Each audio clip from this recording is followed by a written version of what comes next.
and useless and death painful and guaranteed, he's decided to stop thinking for a...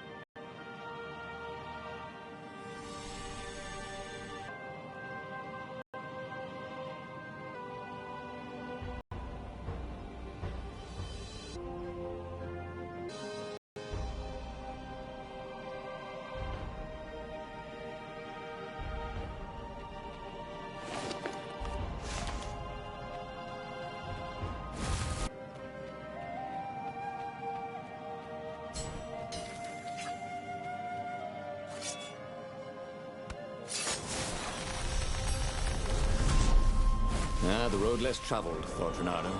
How intriguing.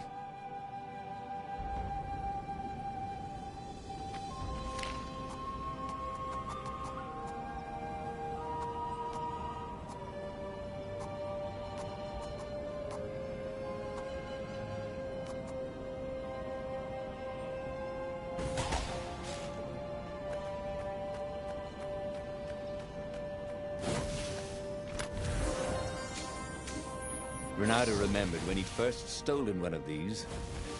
Good times.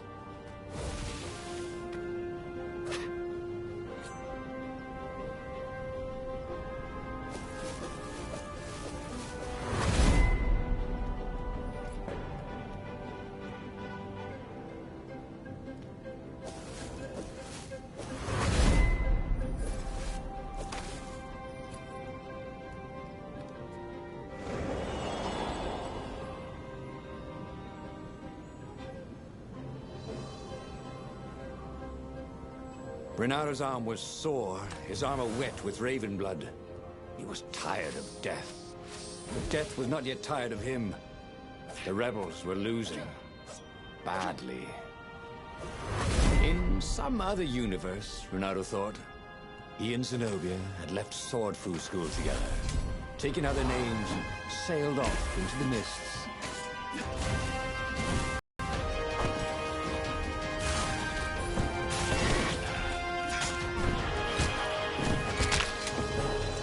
That could have gone better, thought Renato as he died.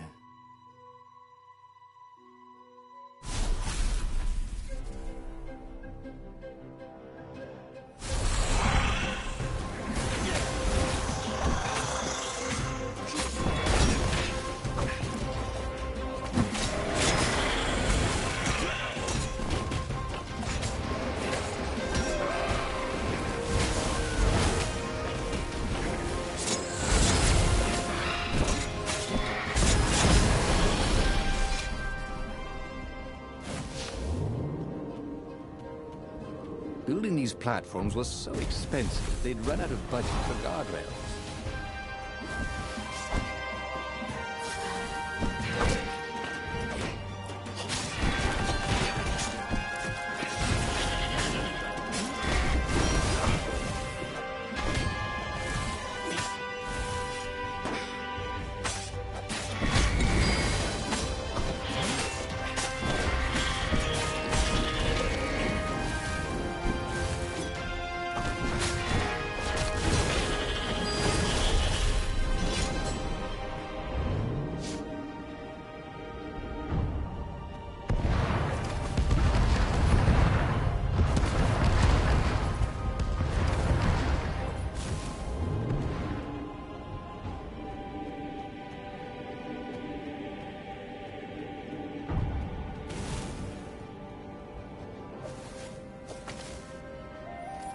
Soon he'd confront the Emperor.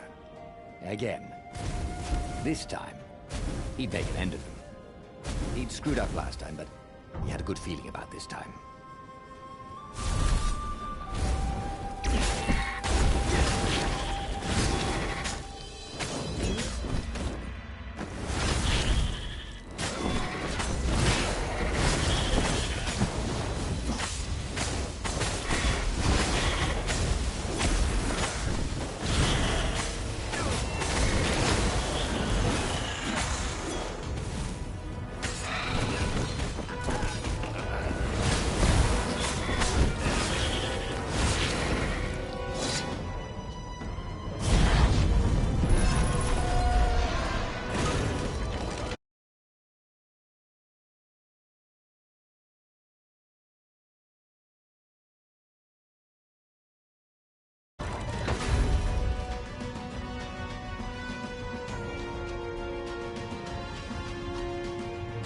At last, he reached the Emperor's ship.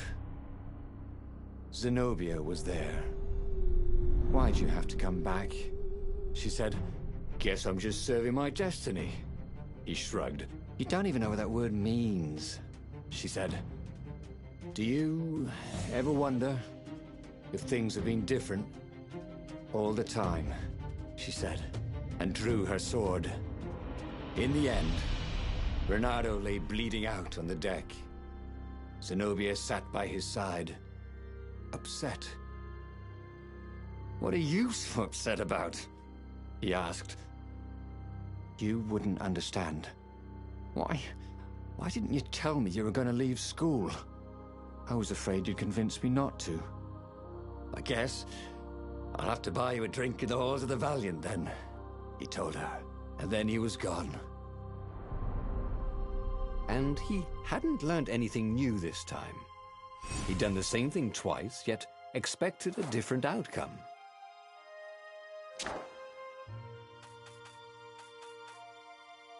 There would be a way to win. Renato could feel it.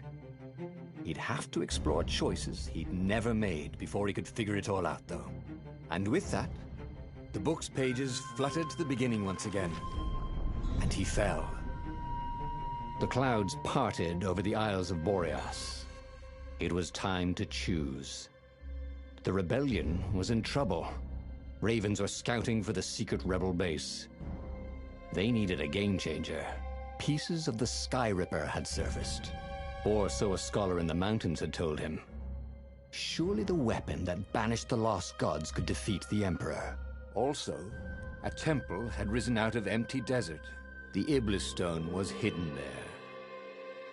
It was a dangerous artifact. It could corrupt its user into a bloodthirsty monster. Maybe he could find a way to use it, to take its power without surrendering to its wickedness. On the other hand, his old friend Lapino needed rescuing. Lapino was no game changer, but could Renato really leave an old friend to the Ravens? Every child knew about the Sky Ripper.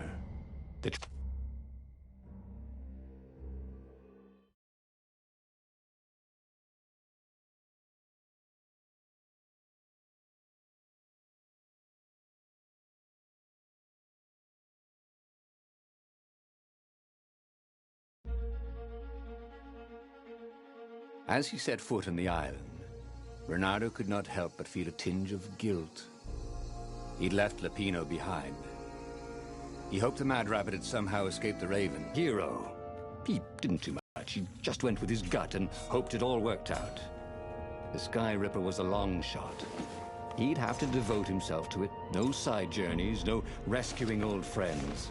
That was against his nature. Could he stick with it? Cut them.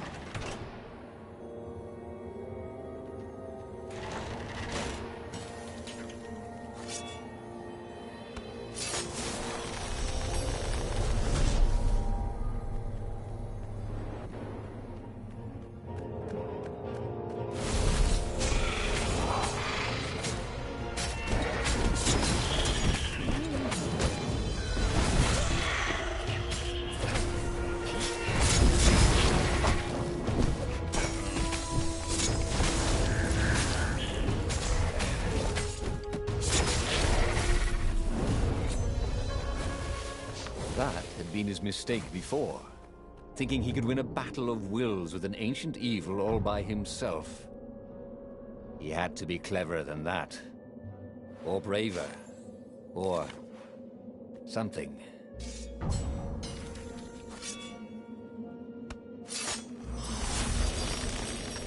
Or I could go that way, he thought.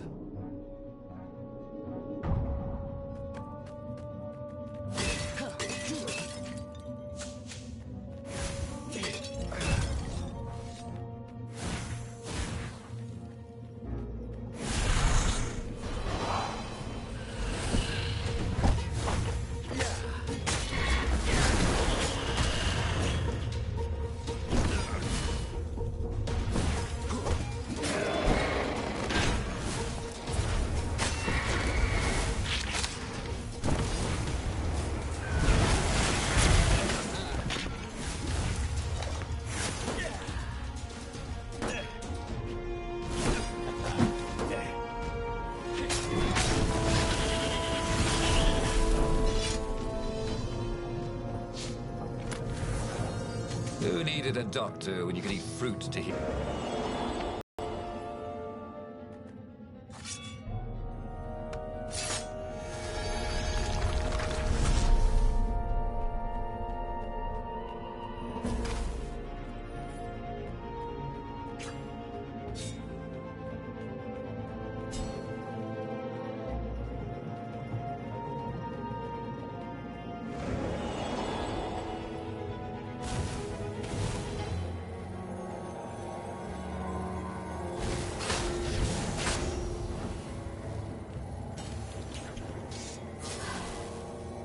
Sharp? Check. Pointy? Check. Flexible? Check. What else do you need in a sword?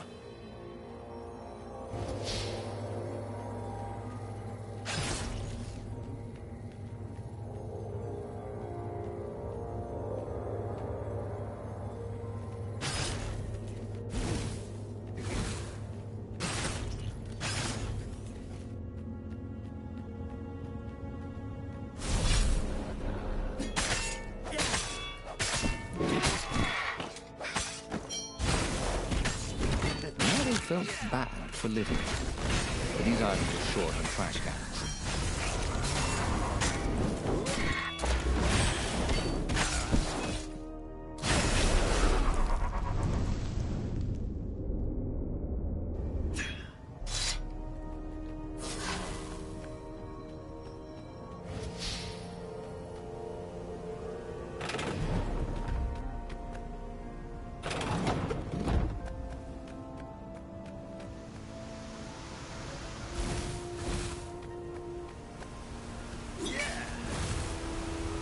See? That wasn't so hard.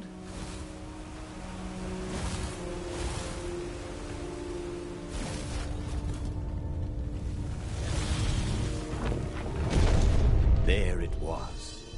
Skyripper's armature. The stuff that dreams are made of. Engineers' dreams, anyway. The device was intricate. No one alive had the skill to make a thing like it. How was it part of a weapon at all? He'd have to ask a scientist, but first, he'd get the second piece. Skyripper had a heart, a core that had come to rest on the next island. Well, there was another island he could reach. Zenobia had just invaded it with her father's Raven battalions. She must be encamped there still. But fighting Zenobia now, that made no sense at all. He'd already sacrificed one friend to get this armature, was it? He didn't need to hurry to face her. She would find him.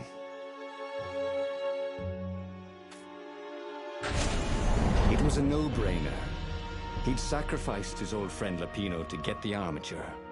And the armature was useless by itself, only a series of coils and wheels. War demanded sacrifices, and he would make more before the end. He would have to choose the greatest good, no matter how much it cost him. Zenobia. Well, he would see her sooner or later, across a battlefield or a sword's point before all this was over. He was sure of that. The power was in the core. Obviously, he had to get the core.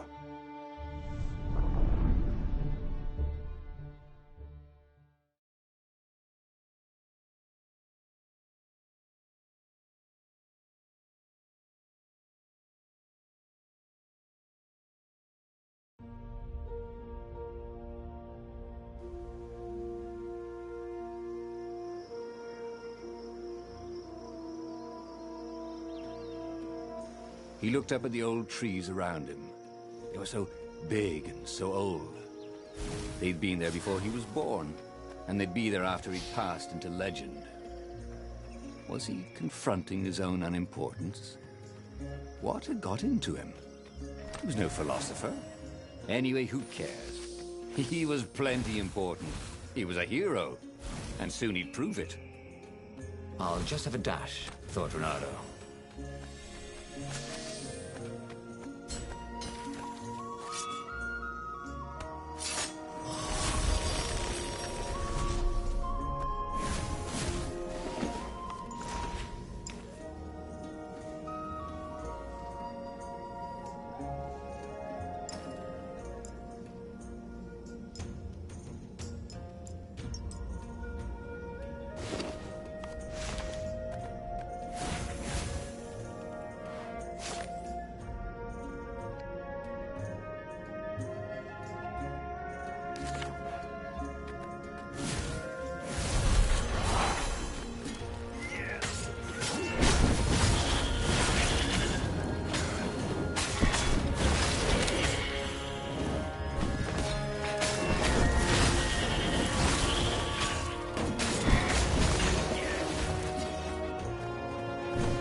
but surprisingly unwounded.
You couldn't hack this kind of firewall.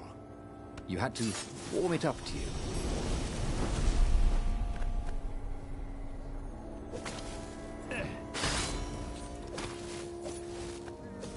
You almost never saw wild gogglers together like this. The toads had to train them not to peck each other to death. So these had to be Imperial gogglers. That meant ravens were up ahead.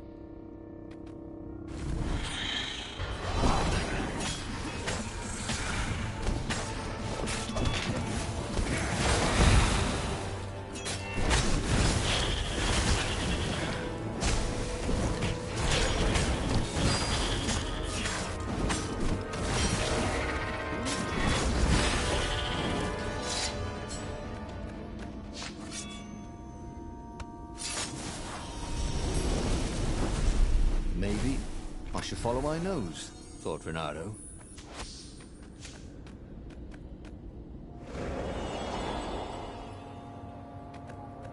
There were fewer and fewer trees. There were only these huge crystalline growths. Had those been here before? He no longer heard birds except for the feverish cawing of the ravens when they attacked. He couldn't smell the small animals of the forest, the mice and rabbits. Where had they gone? And he was getting hungry, too. This was an unhealthy place to be.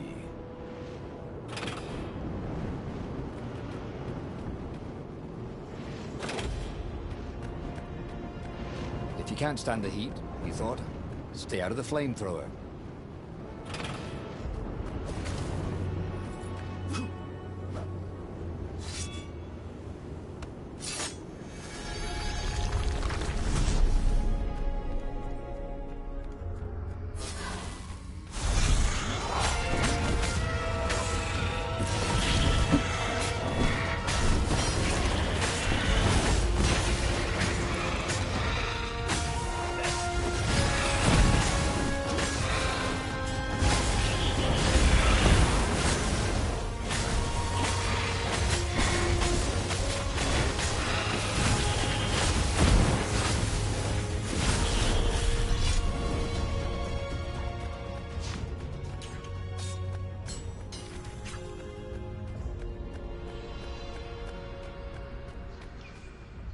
The 20-sided core made him feel physically sick.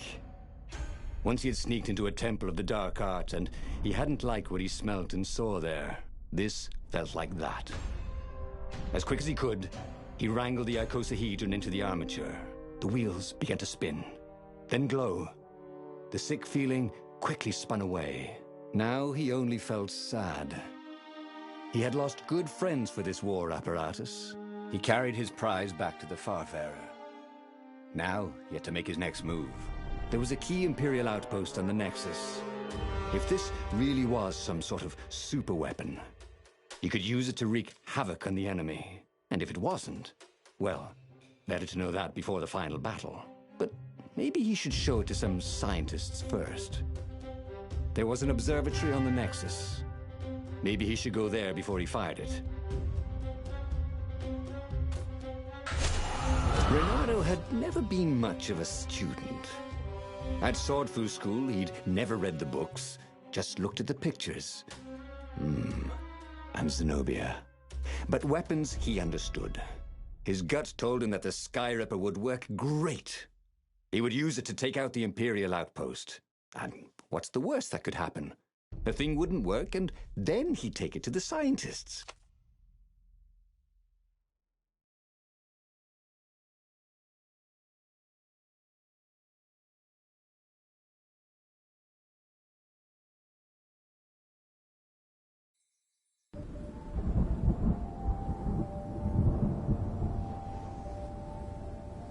As he set out down the path, Renato wondered why the parts of the Sky River had only surfaced now, thousands of years after the Transcendent Emperor had discarded it. This Emperor, Isengrim III, had performed terrible, bloodthirsty rituals to invoke the lost gods. Perhaps that was bringing up lost artifacts. How perfect, then, that the Sky Ripper would reappear to be his destruction.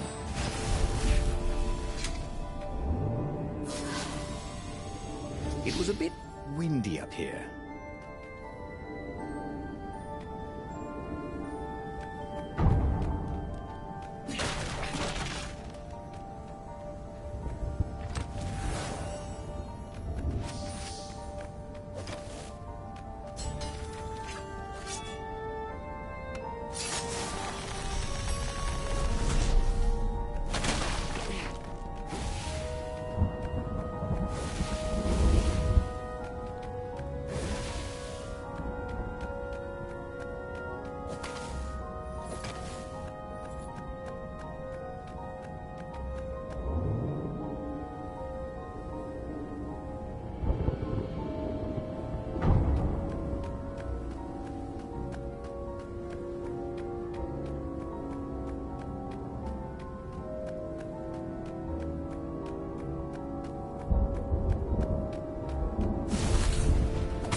Sensed the jewel's power.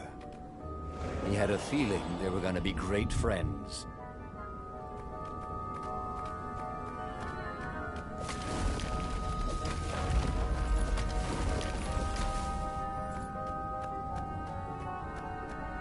He was tired of slaughtering ravens. Maybe it was time to test out the new weapon. He turned a knob on the Sky Ripper. It made strange, mechanical noises. The wheels spun faster. It began to hum. The Sky Ripper was following his every step.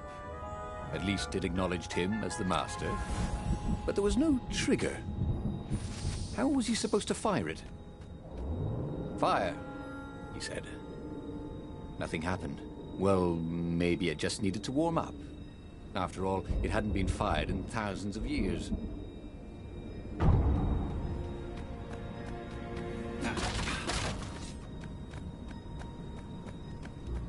Where was a workbench when you needed one? Oh, never mind.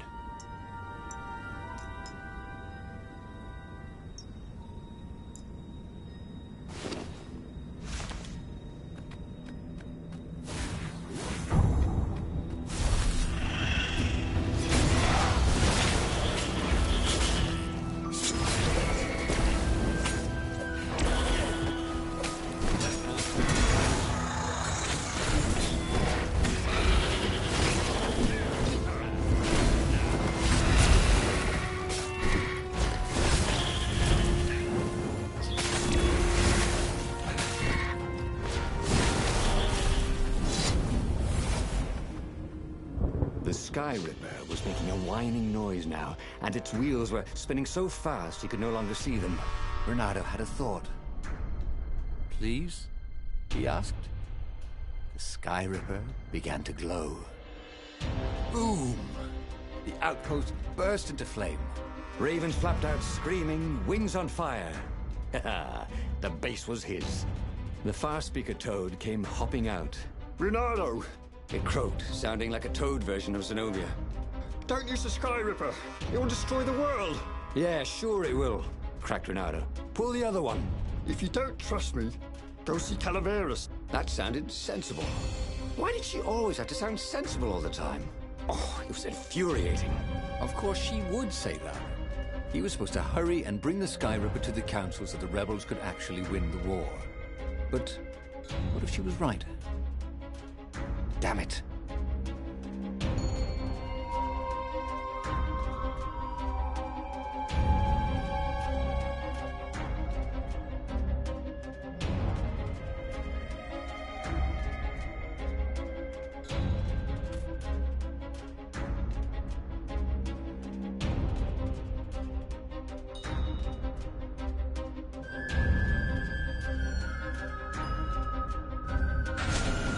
Just this once, he would not let Zenobia get into his head with her logic and her wisdom and her appeals to reason.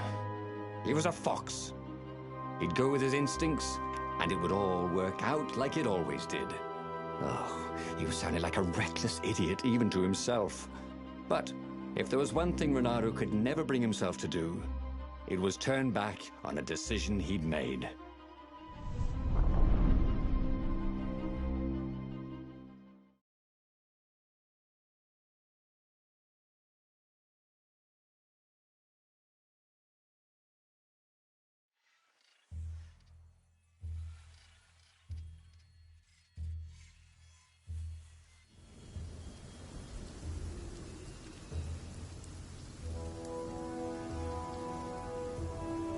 Imperials were flapping and cawing all around the ruins.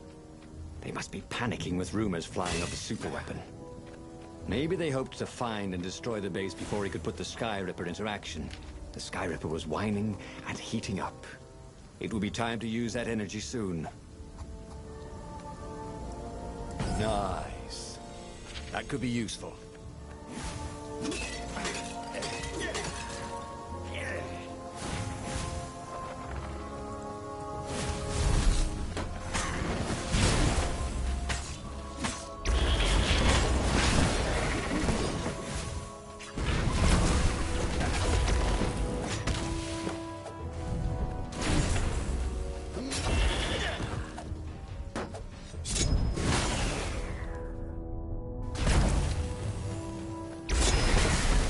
He missed her.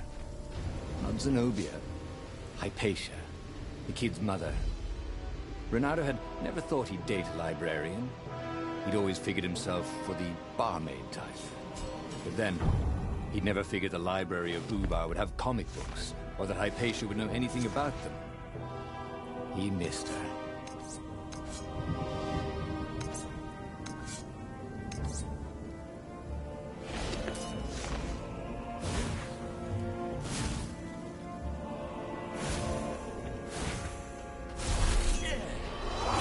That was awesome!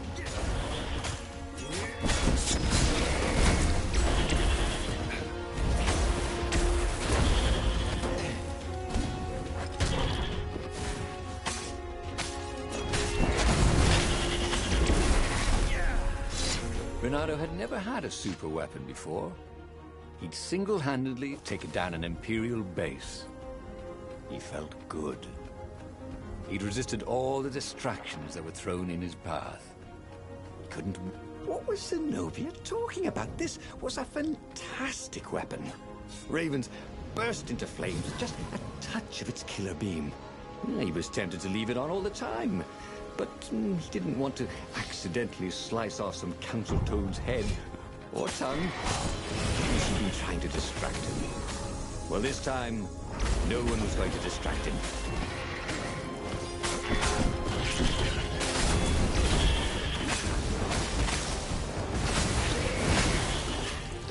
That is a very cool sword, thought Renato.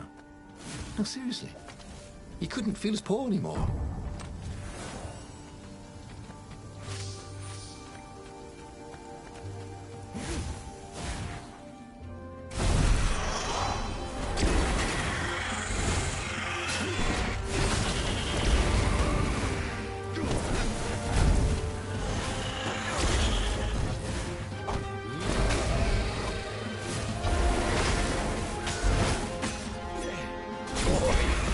device he could travel at night, so long as there were ravens to set on fire.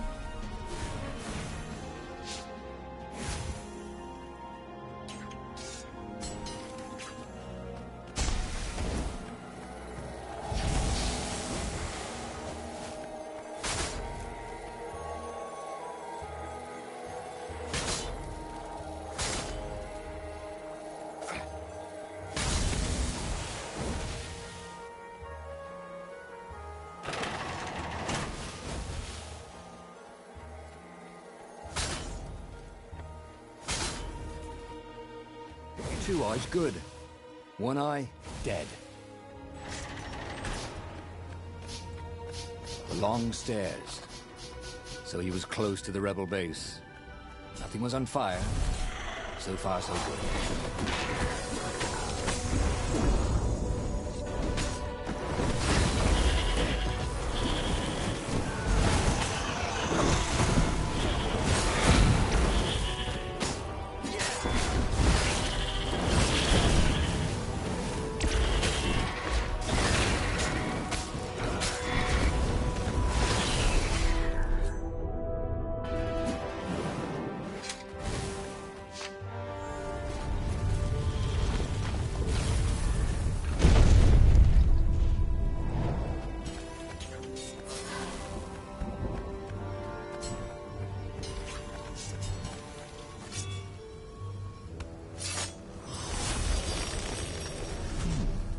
He hadn't noticed that path before.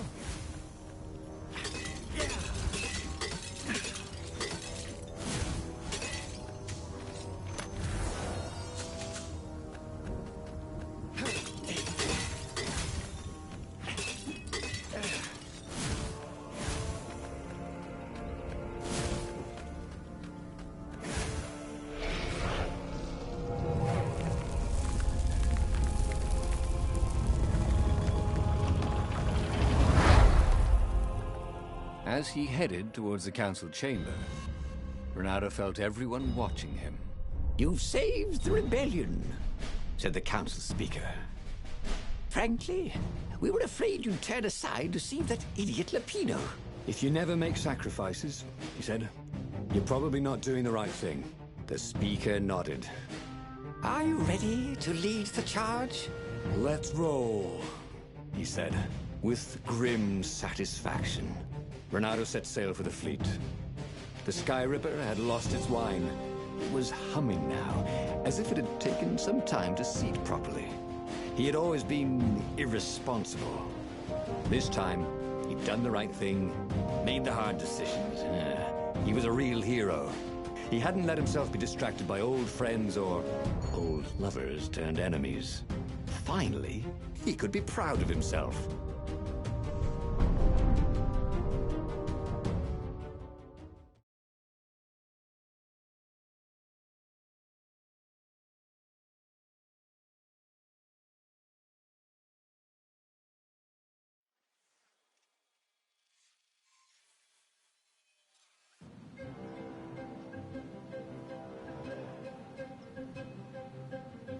He was ready. So was Sky Ripper. The Sky Ripper had a will of its own. It picked out its own targets and set them on fire. Now, this was going to be a short battle. He would set the ships on fire if he didn't need them to get to the Emperor. And he wondered if he'd see Zenobia, or if she'd flee. Wouldn't she be proud of him? At least, a bit of respect. He'd become an all-conquering hero.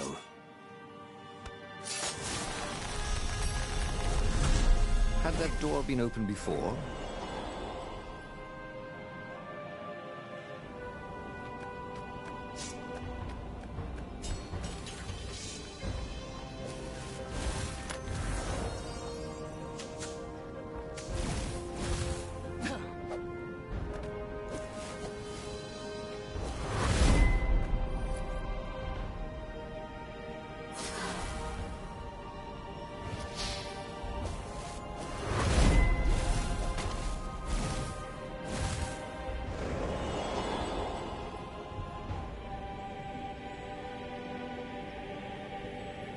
There was a parchment on a signpost. It was from her. Every time you fire, you risk the destruction of the universe. That's insane. We surrender. A trick? Maybe she really believed it. He could hear horns blaring the retreat. Maybe it was true. Maybe they had one.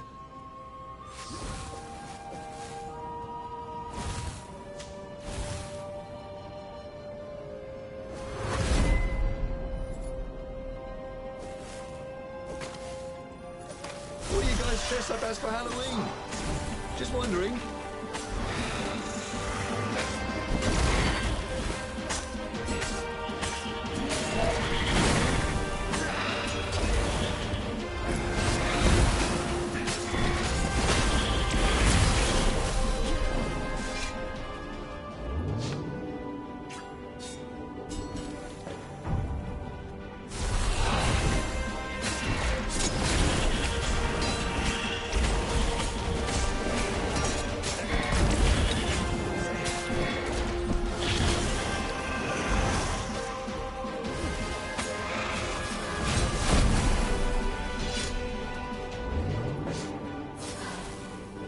Imagine if you built a house of one of these things.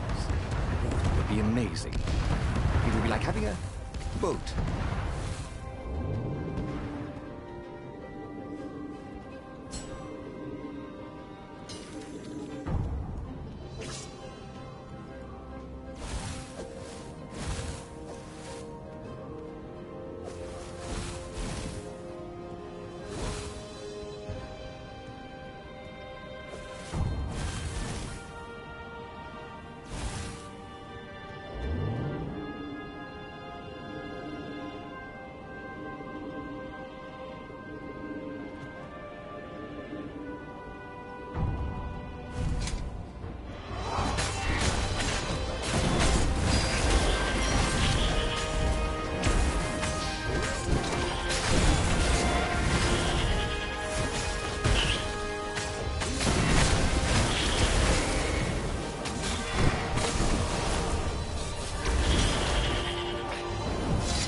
And there was Zenobia, wearing the white robes of surrender.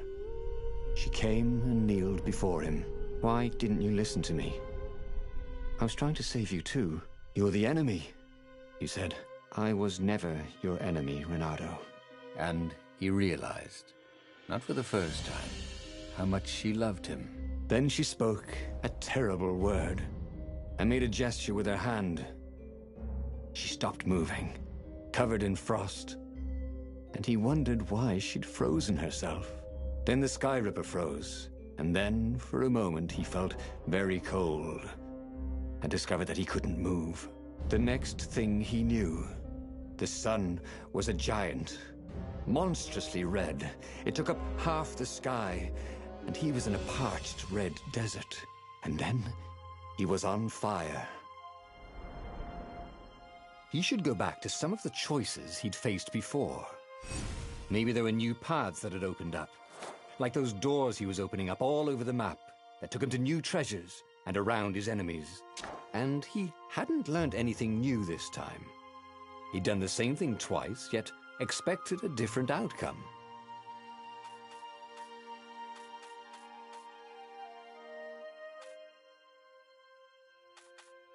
The book's pages fluttered to the beginning once again, faster than before, and he fell.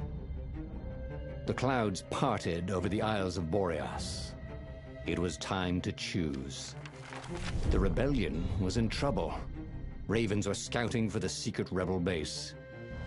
They needed a game changer. Pieces of the Sky Ripper had surfaced, or so a scholar in the mountains had told him. Surely the weapon that banished the lost gods could defeat the Emperor. Also, a temple had risen out of empty desert. The Iblis stone was hidden there. It was a dangerous artifact. It could corrupt its user into